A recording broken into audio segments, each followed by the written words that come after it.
Introduction to the 1994 edition. This year, 1994, is the 15th anniversary of the publication of the Transsexual Empire. Shortly after the book was published in 1979, Johns Hopkins, which was the first U.S. medical institution to perform transsexual surgery, phased out the procedure and dismantled its Gender Identity Committee. Although some of my friends credited the Transsexual Empire as an important influence on the termination of the surgery, I think the closing of Johns Hopkins' doors had much more to do with several other factors, some announced and some not publicized.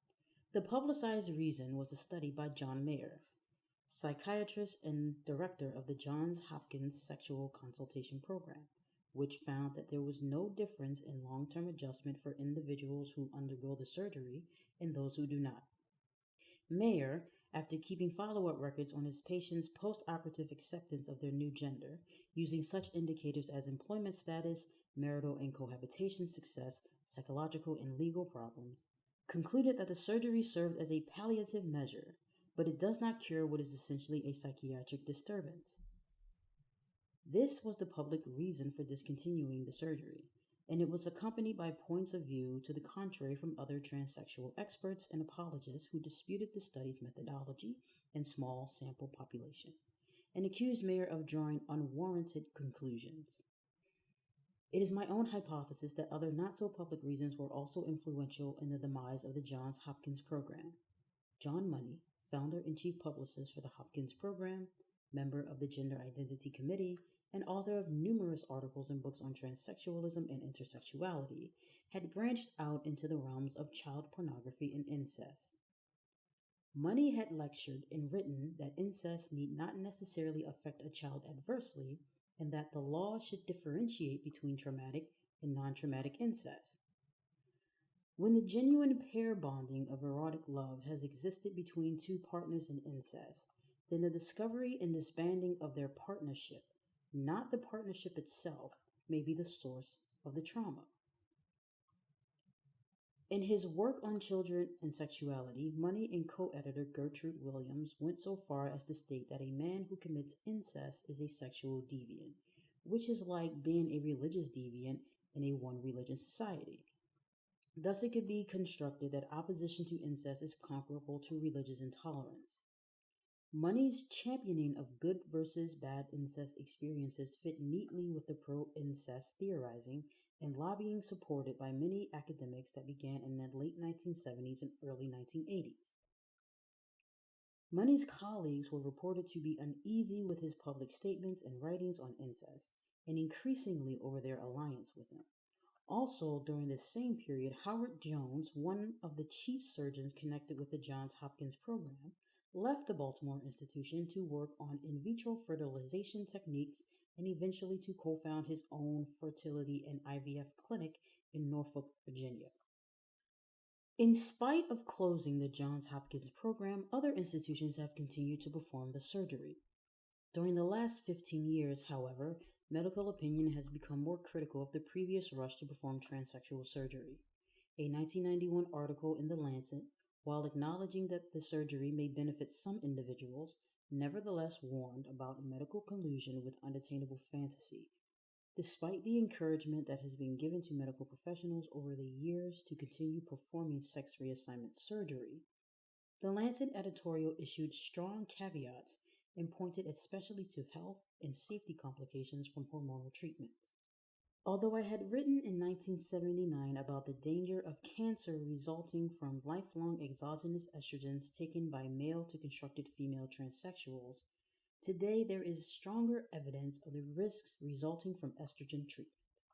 Prescription of feminizing or masculinizing drugs carries considerable dangers, which must be fully understood and agreed to by the patient. The prescription should be continuously monitored by serum lipid measurements in the biological female and liver function in the male, together with assessment of hormonal function, including prolactin concentrations in the female, and regular physical examination. Despite these caveats, transsexual surgery continues to be performed. Since the publication of the Transsexual Empire, however, A number of reassignment clinics and centers appears neither to have increased nor decreased, but to be maintained in a holding pattern. Because the records kept on transsexual surgery, especially when done through private clinics, are not easily accessible, it is difficult to obtain accurate statistics. Transsexualism remains, as in 1979, largely a male phenomenon. Female to constructed male transsexuals are relatively rare. For example, of the transsexual surgeries currently performed at the University of Minnesota's program in human sexuality, the second U.S. institution to perform the surgery, 85% are male to female. More interesting are the reasons why. I still maintain that men, being freer to experiment than women, seek out and submit to the surgery more often. The discrepancy in numbers between men and women seeking and obtaining the surgery may also signal what some men may miscalculate as a way out of rigid gender roles.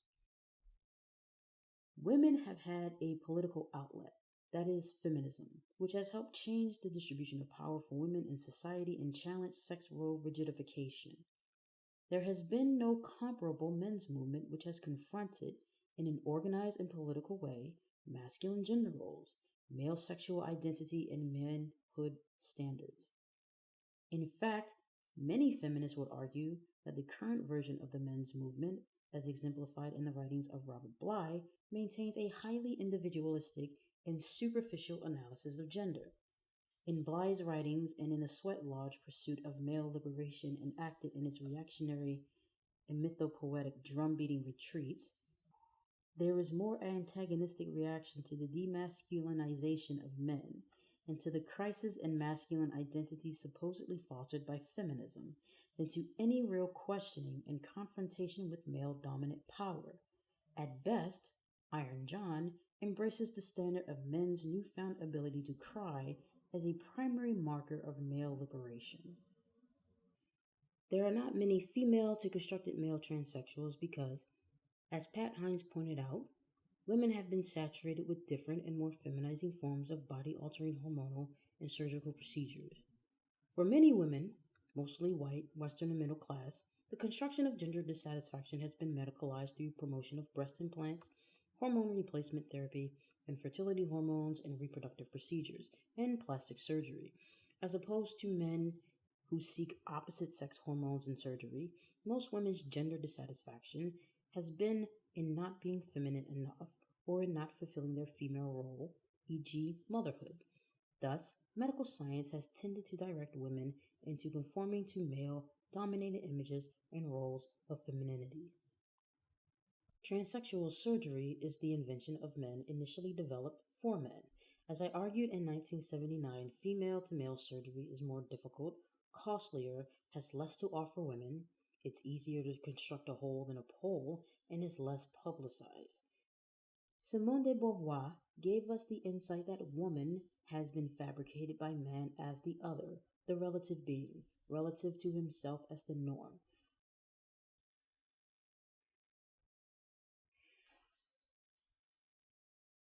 So it should not be surprising that men, who have literally and figuratively constructed women for centuries, are now perfecting the man-made woman out of their own flesh. Behind this construction of man-made femininity is also the age-old patriarchal perception that women's bodies should be available to men. Transsexual surgery, I admit, is a peculiar variation on this theme, but it points to the general accessibility of women, this time with men acquiring the female body not only as a sexual and or reproductive property, but through hormonal and surgical construction. Maleness is not so easy to come by, especially because the majority of vendors, professionals, are males themselves, and more discomfited in giving it away.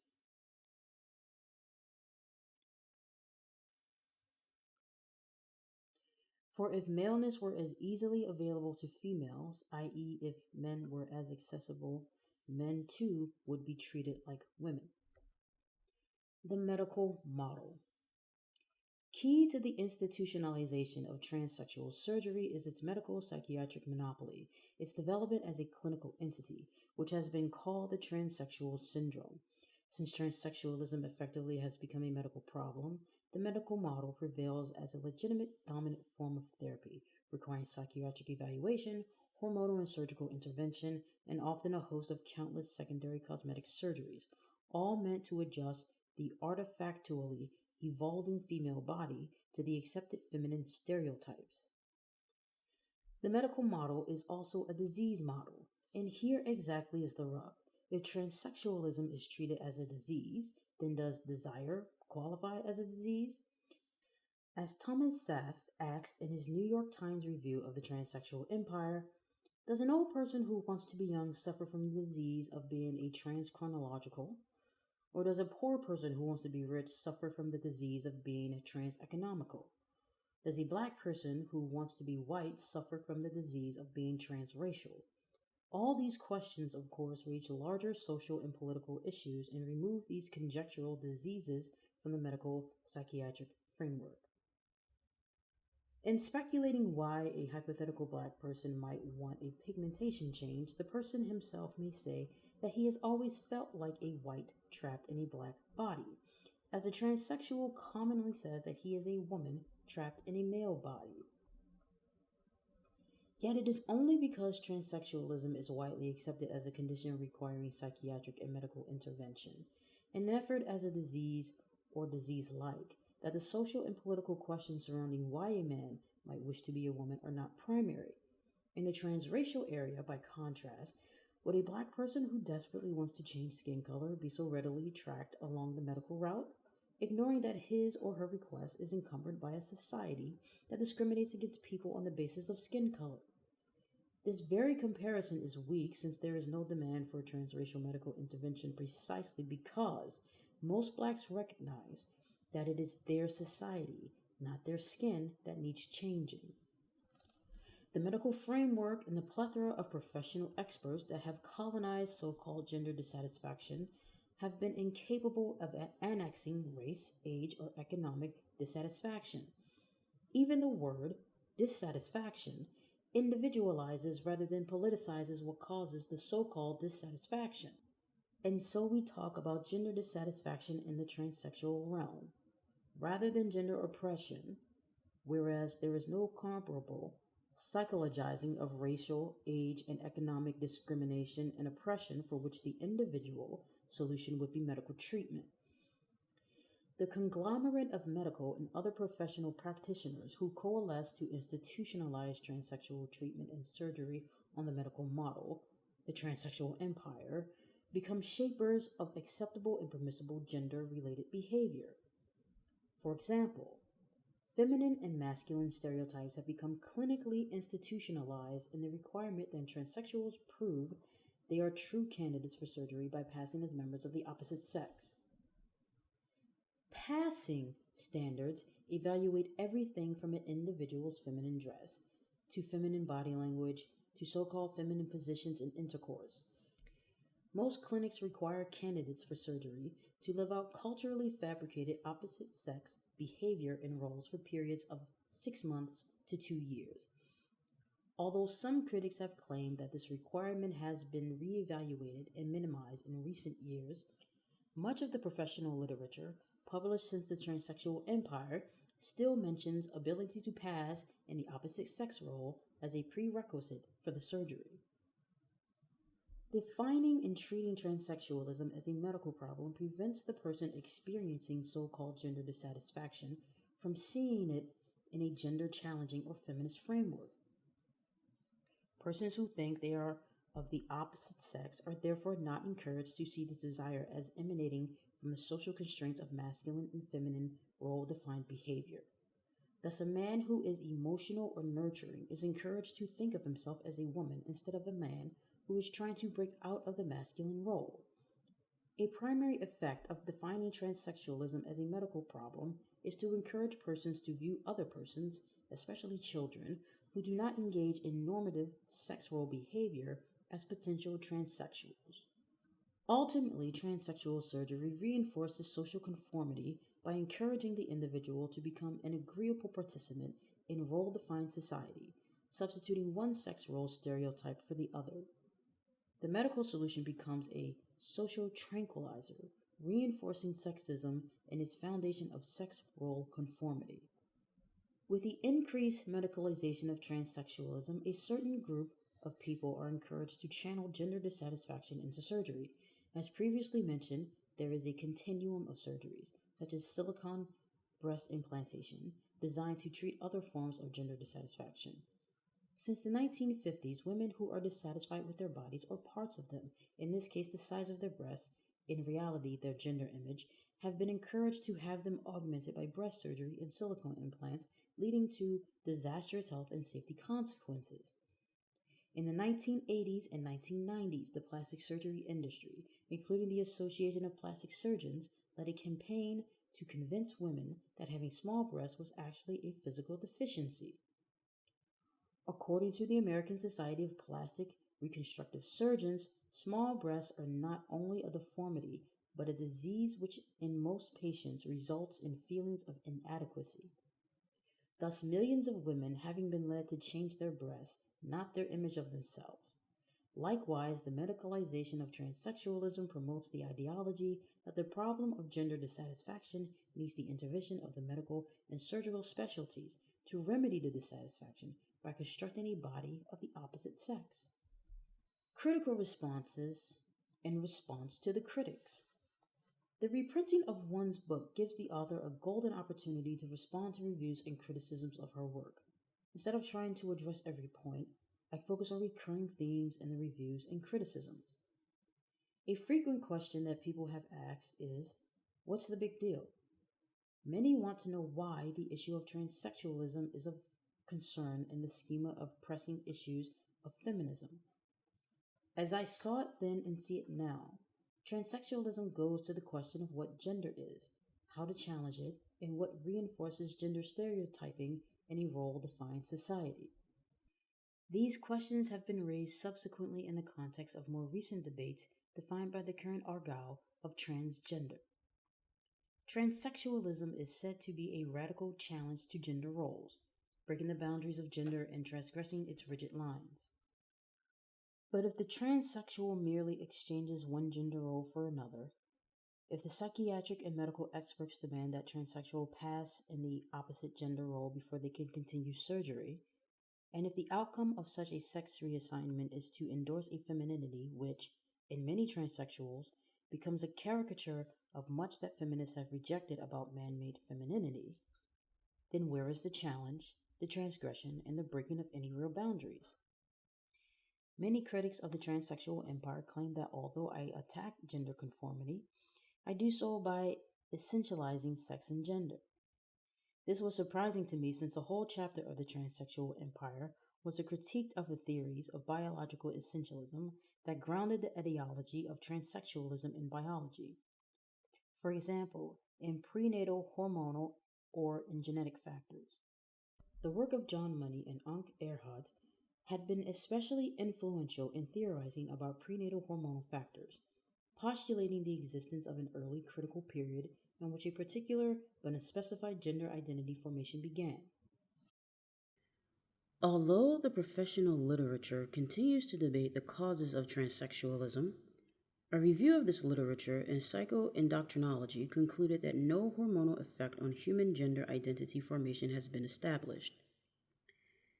The essentialism that I was accused of had more to do with my unwillingness to accept that men could become real women. By repudiating the claim that men become women through transsexual treatment and surgery, I was charged with promoting gender essentialism instead of destroying it. Alice Eccles was one of the first to sound this critique, accusing me of being committed to preserving rather than annihilating gender distinctions. The critique was taken further by Annie Woodhouse in a much misinterpreted analysis of the transsexual empire. In her book, Fantastic Woman, Woodhouse contends that I assert there is something essential about femininity that cannot be changed, something which cannot be acquired or learned, and that cannot be constructed surgically or culturally. In that case, just what is the point of engaging in a struggle against gender divisions at all? If it all boils down to some innate essential quality, any attempt to change this state of affairs would be futile. In fact, Raymond states that a sex reassignment surgery cannot change chromosomal sex. The transsexual does not really change sex at all. Woodhouse conflates two distinctly different issues here. I did write that the transsexual does not really change sex at all, but this does not mean that gender is immutable.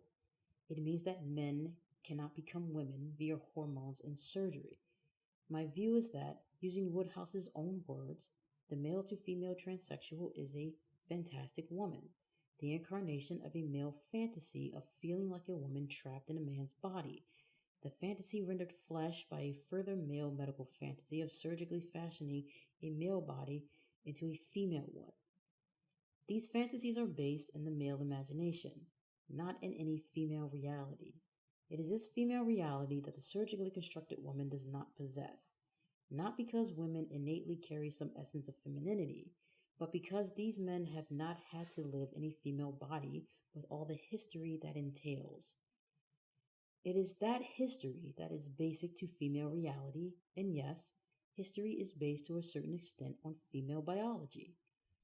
Affirming that transsexual surgery cannot change the basic biology of chromosomal sex is not to say that chromosomal sex defines gender, but in some very real senses, female biology shapes female history, a history that men don't have because of their sex, including the history of menstruation, the history of pregnancy or the capacity to become pregnant, the history of childbirth and abortion, the history of certain bodily cycles and life changes, and the history of female subordination in a male dominated society. Note that I keep saying history. To deny that female history is, in part, based on female biology is like denying that important aspects of black history are based on skin color. As the biological skin color, female biology doesn't confer an essential femininity. Rather, it confers a historical reality about what it means to be born with XX chromosomes. As Summer Broadrib has written, any mention of the female body subjects the writer to the accusation of being dismissed as a female essentialist. Any reference to the female body, especially its reproductive aspects, means our condemnation as biological determinists, dangerous essentialists, veritable dinosaurs, mere egg layers, outstripped by a postmodernism so androgynous there are no longer any identities or differences at all. Yet any serious feminist should be able to affirm the difference the body makes to one's history without being accused of being a raging essentialist. I was also branded as an essentialist for disallowing that male to constructed females could become lesbians. In writing about this phenomenon of transsex men who were identifying as lesbians and pressing to join feminist and lesbian groups, I had maintained that these men crave much more than female biology. That transsexually constructed lesbians seek to possess the creative power that is associated with female biology. My logic was that since lesbian feminism signaled a total giving of women's energy to women, it was this woman identified energy that the transsexual who claims to be a lesbian wants for himself. Thus, certain men who wanted to become women would want to assimilate this more radical and total female being.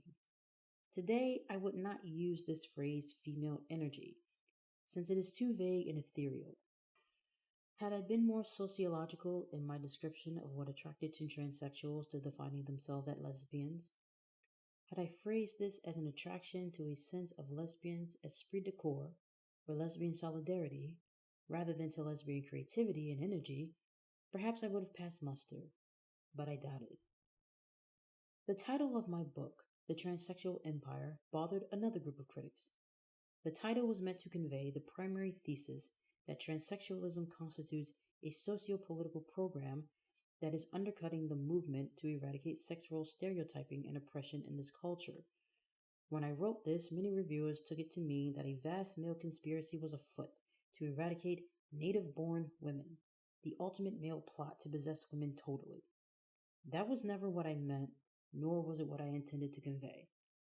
Rather, the title, The Transsexual Empire, fixes attention on the system of transsexual surgery and the professional complexes and coalitions that created in the name of therapy for the suffering individual.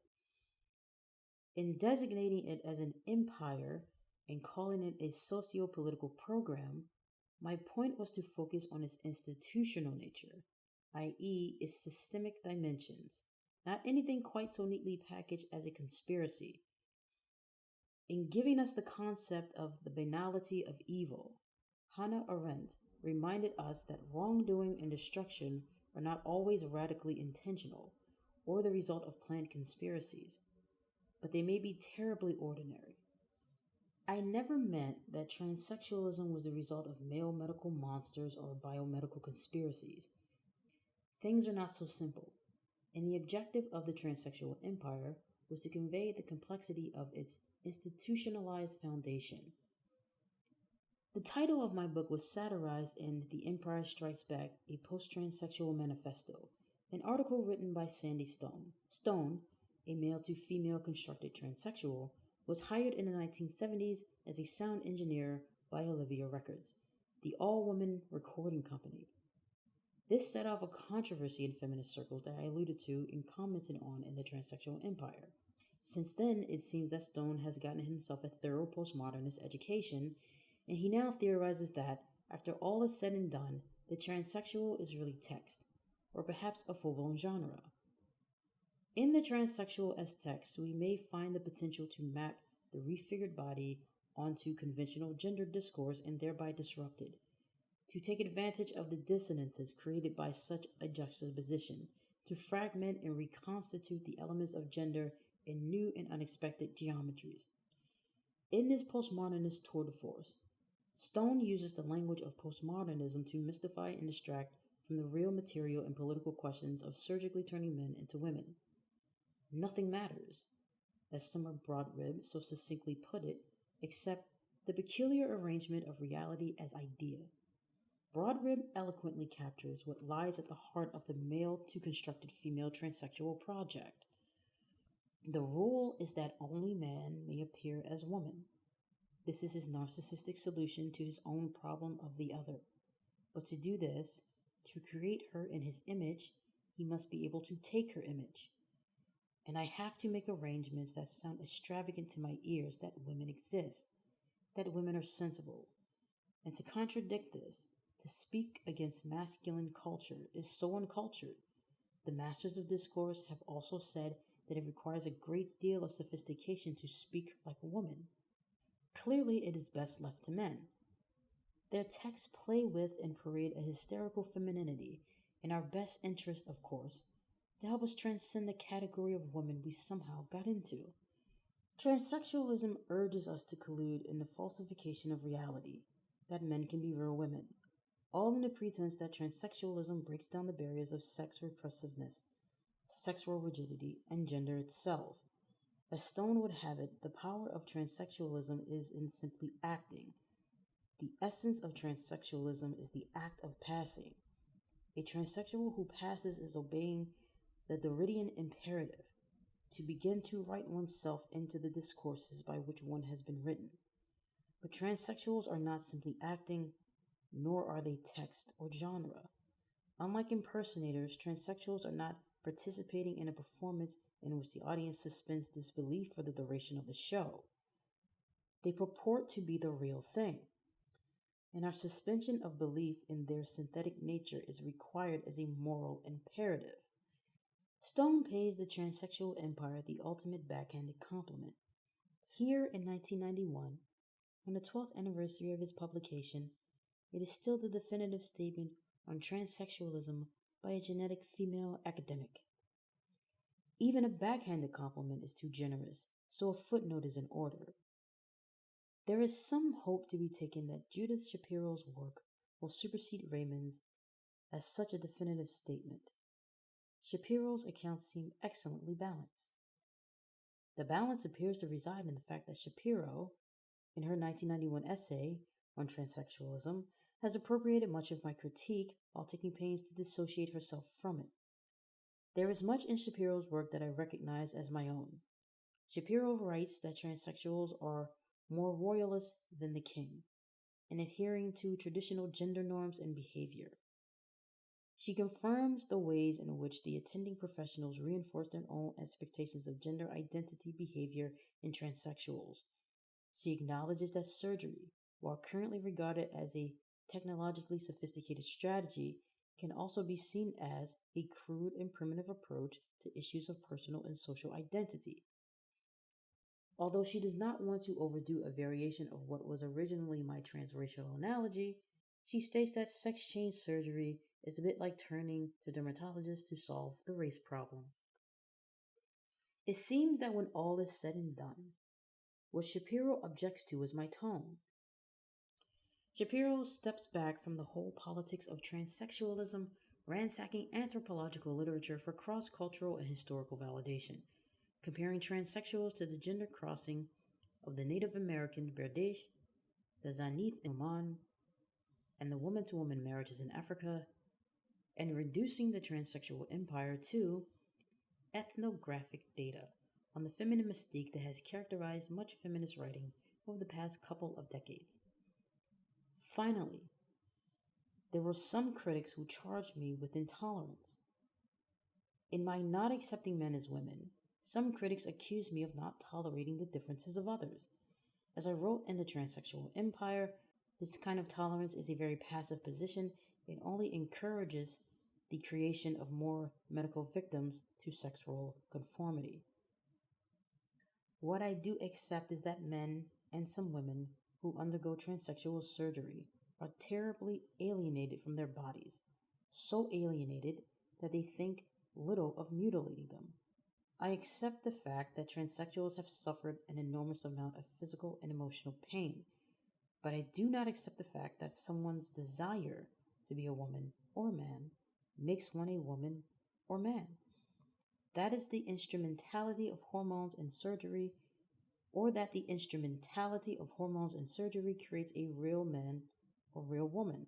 Certainly, male to constructed female transsexuals are entitled to the same humanity, the same respect and dignity, as is every other member of the human race, but as male human beings, or as individuals who have undergone transsexual procedures, but not as women.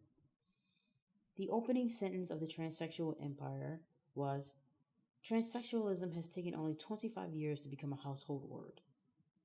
Things were relatively simpler then, with normatively different sexual and gender behavior pretty much encapsulated under the headings lesbian, homosexual, transvestism, and transsexualism.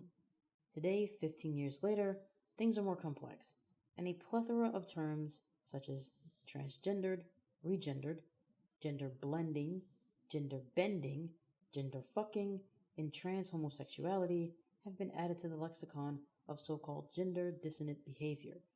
The film tribute to certain aspects of the transgender phenomenon is Paris is Burning, and more recently, The Crying Game.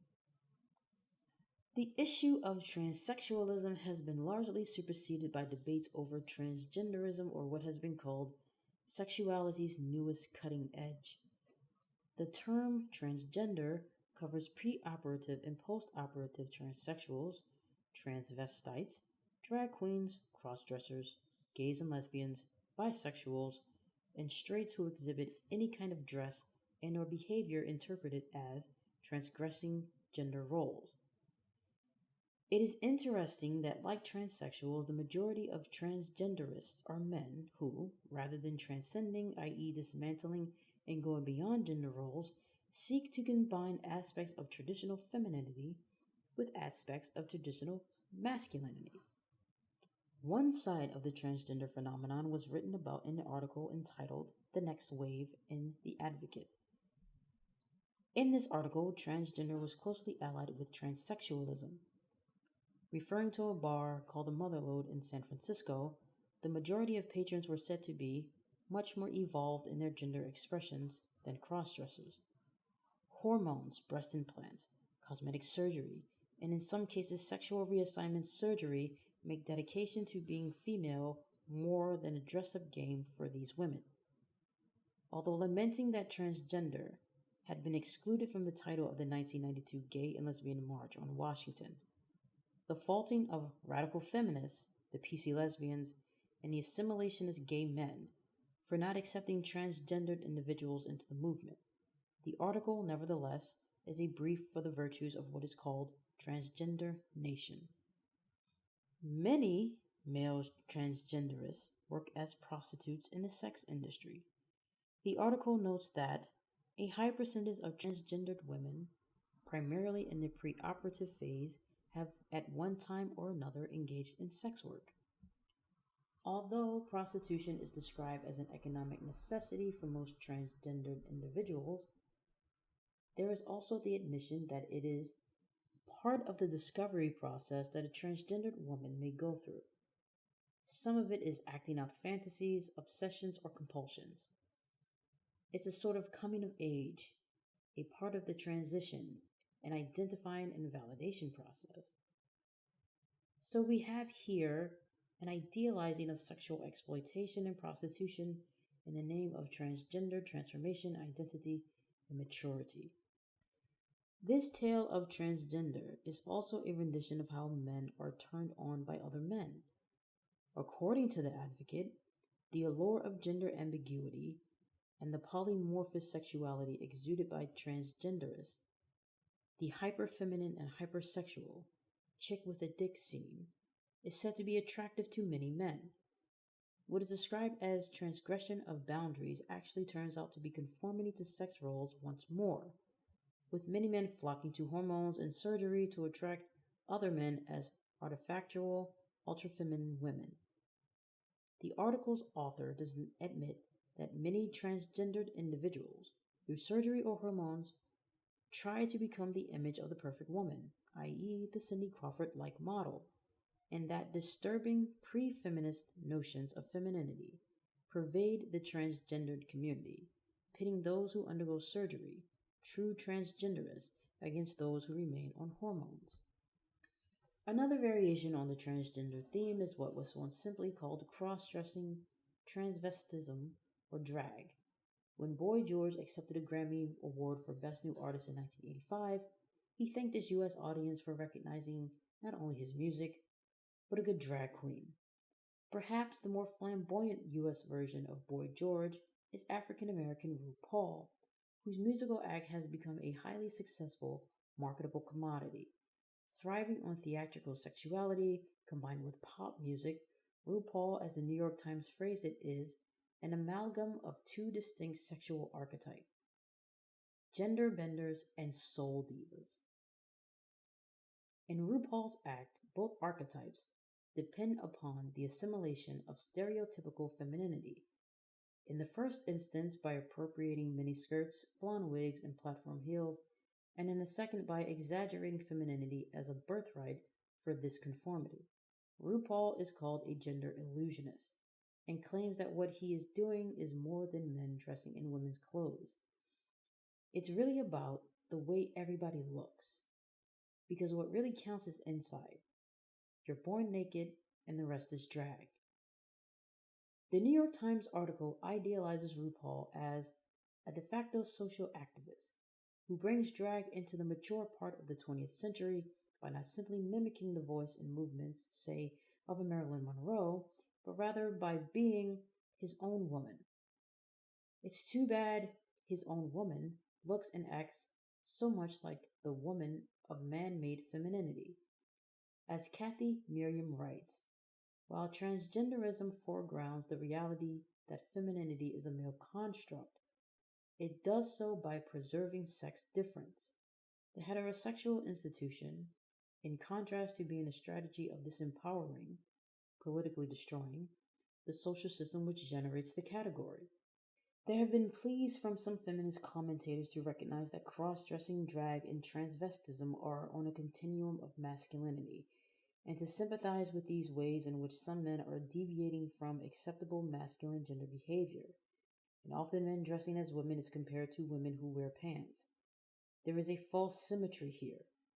When most women put on pants, a necktie, combat boots, or a business-looking blazer, they are not trying to pass as men, nor do most of these women stage theatrical performances that call attention to their cross-dressing. They do not mimic for-profit male behavior. Most women who wear male clothing are not trying to be men, nor to imitate men personally or professionally, nor do they expect to be mistaken for men. And there is no significant number of women who fetishize certain articles of male clothing for sexual pleasure or gender relaxation. The reason that women wear pants is mainly comfort and convenience. Pants are practical in all types of weather and don't make women physically vulnerable or encourage sexual harassment, as certain styles of feminine clothes do. More significantly, a woman putting on man's clothes is, in a sense, putting on a male power status, whereas a man putting on women's clothes is putting on a parody. The drag queens and cross dressers can draw hoots and howls in audiences of mostly men, says more about how women were and are perceived than it does about the supposed boundary breaking behavior of gender bending men who wear women's clothes. Cross dressers, drag queens, and heterosexual transvestites who clandestinely parade around in ultra feminine dress while often retaining their public personas as straight, white, male conservative pillars of the community, depend upon a certain mimicry of women's persons, roles, status, and dress that some men may find gender relief, sexual pleasure, and or stardom and financial profit in this mimicry does nothing to challenge the political power of the normative, dominant, powerful class of men that the male gender bender still belongs to. Cross dressing could be more accurately perceived as another form of male self expression and exhibitionism, scratching the surface of masculinity by flaunting its opposite conventions of femininity, whether in drag, cross dressing, or heterosexual transvestism, may incur the wrath of other men and expose the cross dressers to pain and punishment. But pain and punishment do not necessarily challenge the substance of masculinity that is male dominant political power. The mostly one way traffic of men moving down the transgender highway is not new. Males have been imitating women on stage and in religious rituals since time immemorial, but this has done nothing to change the reality that men, including many of these men, are in power. Going further than the one-dimensional femininity of the transvestite and the cross-dresser, many transgenderists mix and match, blending as much femininity or masculinity with its opposite into new gender recipes. The recipes, however, are a repackaging of old gender roles. Transgenderists still adhere to many self-selected ingredients of these roles, although mixed and matched in a supposedly gender-defined way. But transgenderist defiance equals a kind of androgynous humanism, an individualistic assertion of androgynous blending, rather than a political defiance of both roles. Many transgenderists seem to see masculinity and femininity as entities in and of themselves to be preserved and grafted onto one another. This can take the form of switching back and forth, as in transvestism, or combining both. Much depends on appearances. While transgenderists break through the semblance of masculinity, they don't break through its political reality, that is, its power, and so androgynous humanism replaces feminist politics. The transgendered lesbian. Although transgenderism is largely a male phenomenon, there are women who claim it as their own. One of the more moving and historically rich accounts of the complexities of gender is the novel Stone Butch Blues by Leslie Feinberg. Stone Butch Blues is basically a transgender odyssey of a woman growing up in the gay bars and working class factories of the 1950s and 1960s, coming of age as a young butch in Buffalo. Feinberg movingly describes the working class reality of this historical butch world with sharp consciousness of its political aspects, a more powerful testimony to class and politics than any Marxist analysis, but a less astute political analysis of gender than many readers will look and hope for throughout the book. In discussing the novel's portrait of the butch femme bar scene, one lesbian friend commented that the book takes no account of those lesbians who, like herself, inhabited the same bars but did not succumb to these fiercely defining and confining gendered roles. Feinberg's accounts of the relationship between butches and femmes, many of whom were prostitutes, are moving and cogently described. Using the tools of Ironheart, Feinberg lifts the world of butch and femme to a humanistic level, where straight history has consigned such individuals to the dregs of society. Tender and protective partnerships were forged often in the crucible of police brutality, where, in the constant raids on bars, butches and femmes were swept into jail and made to pay for their gender transgressions through unrelenting, deliberate, and demeaning strippings, forced oral sex, and vicious gang rapes by the police. The novel has many insights, especially in its initial pages, into the world of gender dogmatism. Its disappointment is its failure to extend these personal insights into a political analysis of gender. A key turning point is when Jess, the butch protagonist in the novel, undergoes hormone treatment and breast surgery. Living and working as a butch has become too painful and fraught with harassment and violence. But so has the realization that Jess feels herself to be other than a woman, a he-she, feeling neither like a woman or man, but different. I don't feel like a man trapped in a woman's body, I just feel trapped. It is significant that the only woman in this novel who offers any real political challenge to the role-defined world of butch femme is Theresa. Stone Butch Blues begins with a letter to Theresa and ends with the acknowledgement that she is the woman who I still carry around in my heart. In the early 1970s, it was Theresa, Jess's femme lover, who, after becoming active in feminist groups and activities at the campus where she worked, attempted to persuade Jess that anything that's good for women is good for butches, and that anytime Jess disparages or disidentifies with other women, she is wounding herself. And when Jess makes the final decision to begin hormone treatment, Theresa responds, Jess, I can't go out with you in the world and pretend that you're a man. I can't pass as a straight woman and be happy.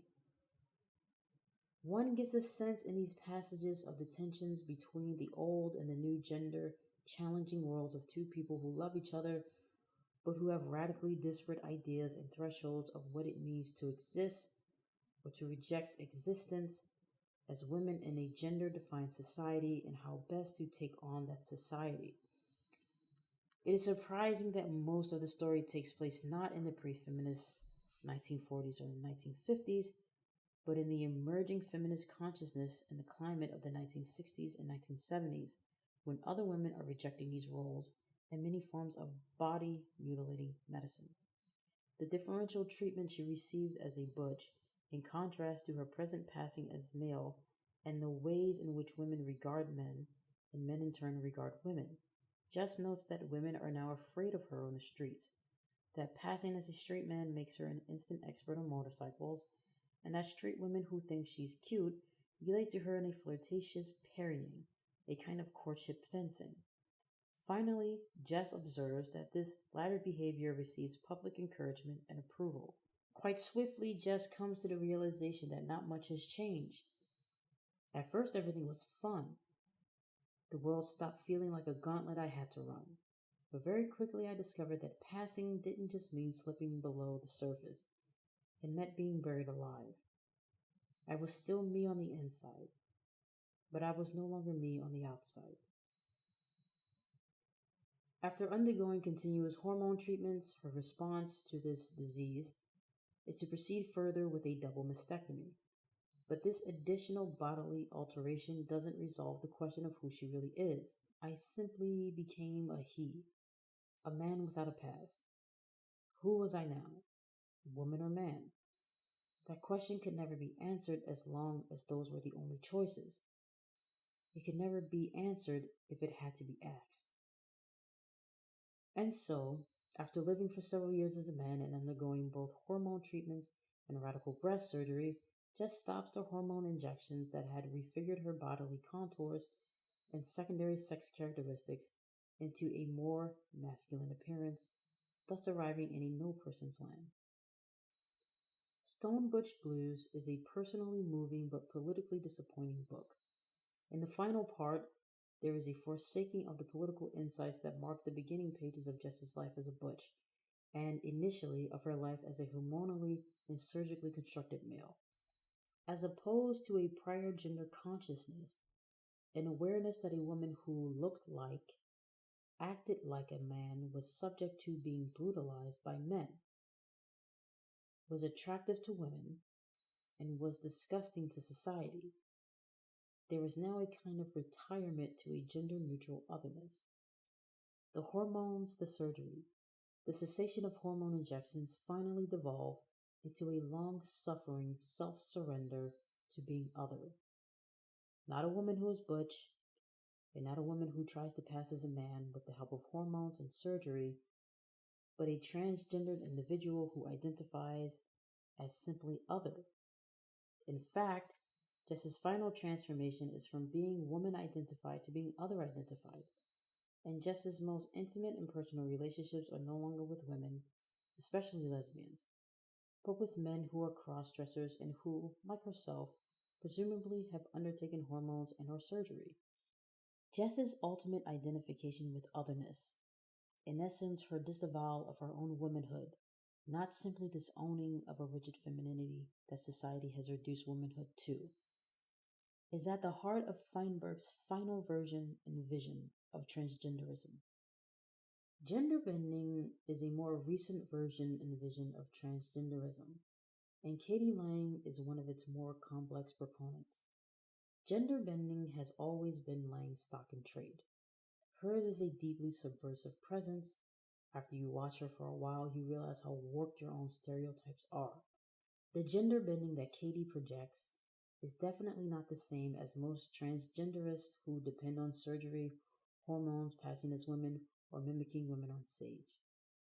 Hers is a more dimensioned, savvy, and feminist self-assertion that does not reduce gender bending to the flaunting of sexuality a la Madonna, but extends it to point out the limits imposed upon both female gender and sexuality. However, there is a mixed message in her gender bending portrayals. Featured in a photo spread in the August 1993 issue of Vanity Fair, Katie Lang does not define herself as a transgenderist, but instead prides herself on being 100% woman.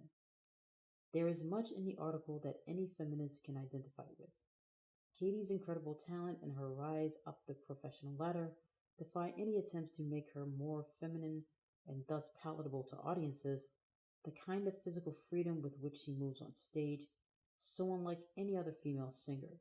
The clothing she wears that doesn't objectify or exploit her body, her refusal to engage in performances featuring her as a heterosexual fantasy object, her defense of animal rights and vegetarianism, her presentation of herself as herself, never hiding her lesbianism or denying lesbian rumors, culminating in her public coming out. She takes everything a woman is not supposed to be: big, funny, fearlessly defiant, physically powerful, and makes it not only okay, but glorious. Why then capitulate to and capitalize on a role defined and sexually objectifying cover photo that models this portrait of gender resistance? If gender roles are challenged by a full length cover spread in which a woman, Katie, poses in masculine vest, tie, pants, and boots as her face is being shaved by a scantily dressed and provocatively positioned Cindy Crawford, then aren't we back to square one? The inside photo shoot was even more gender defined, with Katie and Cindy somewhat stiffly acting up in what surely doesn't cut it as a realistic lesbian sex scene, with Katie depicted as checking out the curves on supermodel Cindy Crawford. Further, why pose for a picture that appears to depend upon some association the viewer will make between Katie licking a dish and Katie licking a prick, with the caption, "I have a little bit of penis envy"? They're ridiculous, but they're cool. This is followed by a paean to male sexuality. As much as I hate it, I admire the male sexual drive because it's so primal and so animalistic. A new version of no means yes. I want it, but not really. And having it both ways. In the Vanity Fair portrait, we have another version of an androgynous humanism in which gender bending unfortunately reduces to assimilation. Transgender gender stereotyping by assimilating aspects of it, such as sexual objectification. Assimilationist behavior cannot fulfill political goals.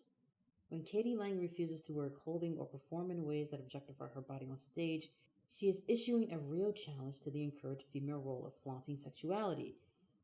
But when Katie Lang's gender bending relies on being photographed with a woman whose body is sexualized in a way that Lang herself would not stand for, something is wrong, and the sexual objectification of women is hardly challenged. Gender bending is gender identity condensed to the point of little or no feminist or lesbian politics. Although Katie Lang definitely does it better, she also conforms to the heterosexist script, dissipating the political message that lesbianism at its core erodes rather than preserves hetero roles. Taking Kathy Miriam's words and putting them in another context, this kind of gender bending works at eroding the landscape of the lesbian by assimilating it, in this case, heterosexist role playing, into itself as a factor of patriarchal realism, by including it rather than outright resisting it. Seen through this lens, transgenderism can be viewed as a plot where even the bad girls please men. The language of sexual conformity as sexual rebellion has come to dominate the public field. Transgenderism is the product of a historical period that circumscribes any challenge to sex roles and gender definitions to some form of assimilating these roles and definitions. In much of the Western world, the general effect of the 1980s has been to move back the feminist gains of the 1960s and 1970s. It has encouraged a style rather than a politics of resistance, in which an expressive individualism has taken the place of collective political challenges to power. And in the process, it has depoliticized gender by depoliticizing feminism. The new gender outlaw is the old gender conformist, only this time we have men conforming to femininity and women conforming to masculinity. Or to be fair, to another version of transgender, men and women mixing and matching but not moving beyond both. The transgenderist assumes the posture of rebellion, but only as restricted by the sex roles seen and going only as far as a melding of both roles. The ideal of transgender is provocative. On a personal level, it allows for a continuum of gender expression. On a political level, it never moves off this continuum to an existence in which gender is truly transcended. Its supposedly iconoclastic rebellion against traditional gender confinement is more style than substance. What good is a gender outlaw who is still abiding by the law of gender? To claim for tolerance based on the notion that transgenderism in all its forms is a form of gender resistance is alluring but false. Instead, transgenderism reduces gender resistance to wardrobes, hormones, surgery, and posturing. Anything but real sexual equality. A real sexual politics says yes to a view in reality of transgender that transforms instead of conforms to gender.